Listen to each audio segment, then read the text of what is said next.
नमस्ते सभी को, मैं हूँ सृष्टि और आज हम Bhagavad Gita chapter 9 the most confidential knowledge के श्लोक 18 को कवर करेंगे। रोज की तरह पहले मैं संस्कृत में श्लोक को पढ़ूंगी, उसके इंग्लिश ट्रांसलेशन को देखेंगे और मीनिंग को समझेंगे। तो चलिए शुरू करते हैं। गतिर भरता प्रभु साक्षी निवसा शरणं श्रुत प्रभावा प्रलया स्थानां निधानां विजाम अव्ययाम। I am the goal, the sustainer, the master, the witness, the abode, the refuge, and the most dear friend. Most dear friend तो वैसे गलत इंग्लिश है, dearest friend.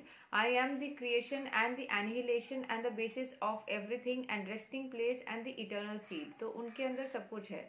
वो गोल भी है, वो सस्टेनर भी है, वो मास्टर भी है, वो विटनेस भी है, मतलब वो साक्षी भी है, हर चीज़ का साक्षी भी है, वो ही मास्टर है जो कंट्रोल कर रहे हैं, वो सस्टेन भी कर रहे हैं, मतलब सब चीज़ को मेंटेन कर रहे हैं, वही उद्देश्य है, वो सब कुछ है, ठीक है, वही रिफ्यूज है। सो ये मैंने एक बार महाकाली का जो सीरियल आता था ना, वहाँ पे भी था, मोक्ष भी मैं, भय भी मैं, भय का मतलब उद्धार भी मैं, सब कुछ।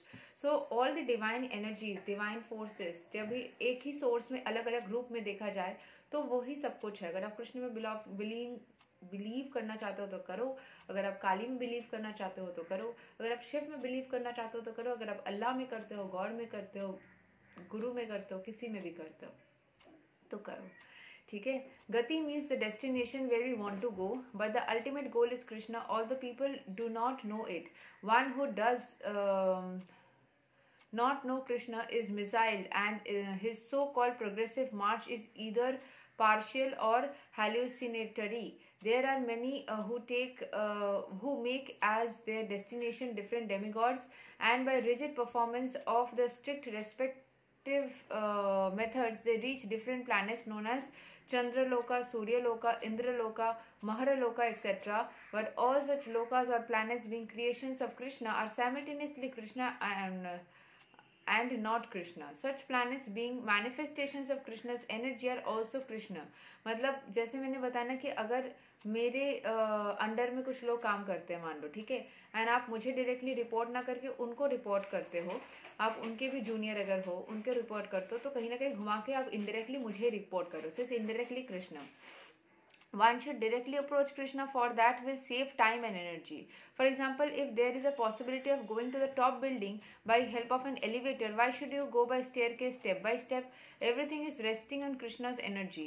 Therefore, without Krishna's shelter, nothing can exist. Krishna is the supreme ruler because everything belongs to him and everything exists on his energy. Krishna, being situated in everyone's heart, is the supreme witness. The residences, countries or planets on which we live are also Krishna. Krishna is the ultimate goal of shelter, and therefore one should take shelter of Krishna either for protection or for annihilation or his distress. And wherever we have to take protection, we should know that our protection must be a living force. Krishna is the supreme living entity, and being Krishna is and since Krishna is the source of our generation or the supreme father, no one can be a better friend than Krishna, nor can anyone be a better well-wisher. Krishna is the original source of creation and the ultimate rest after annihilation. Krishna is therefore the eternal cause of all causes.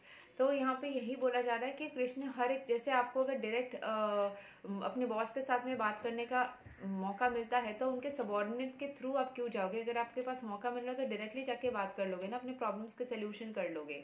Similarly यहाँ पे अगर ये मान्यता है ही कि कृष्ण ही सब कुछ है और उनके पास डायरेक्टली अप्रोच करने की मौका भी है, so why go through somebody else. इसीलिए मुझे ये चीज़ जो बचपन में बोला जाता था ना कि ये स्वामी जी है जो आपको भगवान तक मिलवाएंगे, मुझे हमेशा से ये था तो मैं ही भगवान से बात करूँगी, और मेरे अंदर उतनी विश्वास है और I have trust in my self and in my energies कि मैं डायरेक्टली उस एनर्जी के साथ में इंटरेक्ट कर सकती हूँ, और मैं कुछ ना हो कोशिश करूँगी, बट किसी के थ्रू या वाया तो मैं नहीं जाऊँगी। So that is something which I have also felt from the beginning.